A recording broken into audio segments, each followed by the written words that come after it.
হঠাৎ করে বাড়ি চলে আসলাম। এবার রোজার ঈদ সবার সাথে একসাথে কাটাবো। আর আলহামদুলিল্লাহ বাড়িতে এসেই তো অনার্সের রেজাল্ট হাতে পেয়েছি। বুঝেন, আমি এত ছোট একটা বাচ্চা নিয়ে এত দূর একা একা নিজে অসুস্থ অবস্থায় জার্নি করি। এমনকি বাড়িতেও আমি সবাইকে জানাইনি, শুধুমাত্র আমার আম্মুকে জানাইছি আর বলছি সবাইকে সারপ্রাইজ দিব।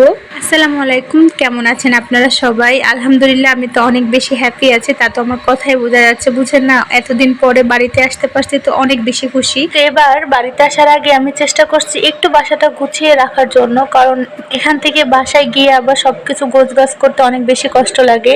আর যে দিন যায় ওইটাই ভালো যায়, এরপরে আমি গোছানোর অবস্থায় থাকবো কিনা আমি নিজেই জানি না। এত দূরের জার্নি আমি সবসময় রাতে আসার চেষ্টা করি, যদি আমার সাথে কেউ থাকে। একা একা আসলে তো তখন রাতে আসা যায় না। আমার মনে হয় দিনের থেকে রাতের কষ্টটা একটু কম হয়, যদিও আমার গাড়িতে উঠলেই বমির সমস্যা তো আছেই। আমাদের হচ্ছে রাত 9টার দিকে সাতপাল্লা থেকে গাড়ি ছিল, তো আমরা আগে ভাগেই যে সেখানে বসে আছি।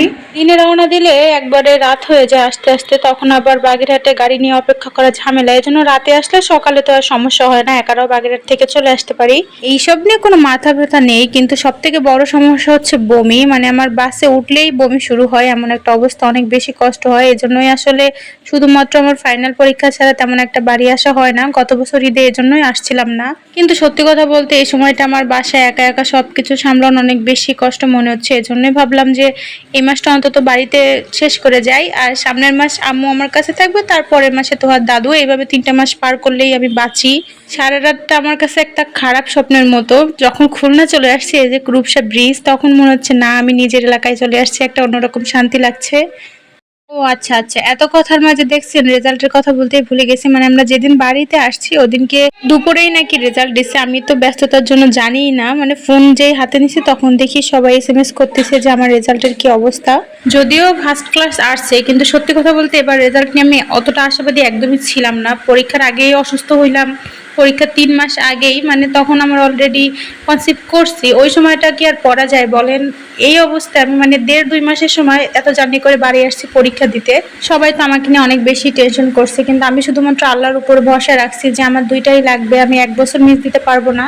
বাড়িতে আসার পর পরীক্ষা তো আবার পড়ছে বাগেরহাট পিসি কলেজে, তখন এখান থেকে প্রতিদিন যাতায়াতে অনেক কষ্ট হয়েছে। আমি মানে আল্লাহকে ডাকতাম আর বাসা থেকে বের হইতাম যেন আমার বাচ্চাটা সুস্থ থাকে। তো ওই যে আছে না, রাখি আল্লাহ মারেকে, আলহামদুলিল্লাহ এত কিছুর পরেও আমি রেজাল্ট যে ভালো করছি এটাই আমার কাছে অনেক, আর কিছু চাই না।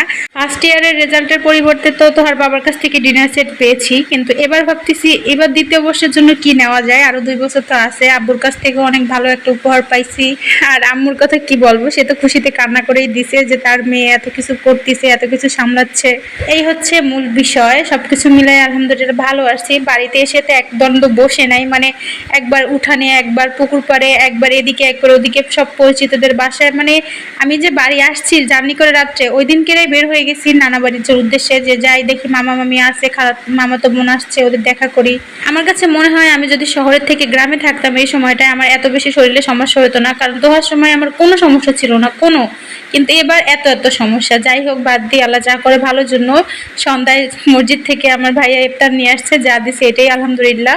বাসার পাশেই একদম মসজিদ, আর যেহেতু ভাইয়া গেছে, ওর আপুরা আসছে, এজন্য সবাই একটু বেশি বেশি দিয়ে দিচ্ছে। তো আজকে এই পর্যন্ত, সামনে আরো আমার ভালো লাগা সুন্দর সুন্দর মুহূর্তগুলো শেয়ার করবো। সে পর্যন্ত সাথে থাকবেন। আল্লাহ হাফেজ।